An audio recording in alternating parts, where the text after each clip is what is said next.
మీకు PCOS ఉందనేసేసి doubt ఉందా? ఈ కొన్ని పాయింట్స్ తోటి మీరు క్లారిఫై చేసుకోవచ్చు.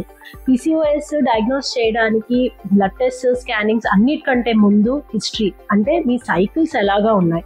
సపోజ్ మీకు సైకిల్స్ ఇర్రెగ్యులర్గా ఉన్నాయి అంటే చాలా తొందరగా వస్తున్నాయి, లేకపోతే లేట్గా వస్తున్నాయి, బ్లీడింగ్ హెవీ అవుతుంది, లేకపోతే బ్లీడింగ్ తక్కువ అవుతుంది, ఇలాగా మీ పీరియడ్స్లో ఏ డిస్టర్బెన్స్ ఉన్నా కూడా that is first indication that PCOS start అవుతుంది అనేసి.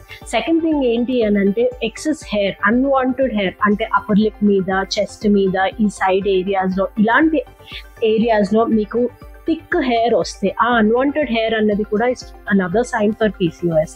థర్డ్ థింగ్ ఏంటి అని అంటే మీ నెక్ చుట్టూ అన్నది బ్లాక్గా ఒక పిగ్మెంటేషన్ ఫామ్ అవుతుంది. ఇలాంటి కండిషన్ ఏమైనా ఉన్నా కూడా వీటన్నిటితోటే మేము మిమ్మల్ని చూడంగానే చెప్పగలుగుతాము పీసీఓఎస్ ఉంది అనేసి. ఒకవేళ టెస్ట్ కావాలి అని అంటే హార్మోన్ టెస్ట్ మీరు second day of your periods చేయించుకోవచ్చు, లేకపోతే స్కాన్లో కూడా డయాగ్నోస్ చేసుకోవచ్చు. ఈ అన్ని పాయింట్స్ తోటి మీకు పీసీఓఎస్ ఉందా లేదా అన్నది మీరు తెలుసుకోవచ్చు.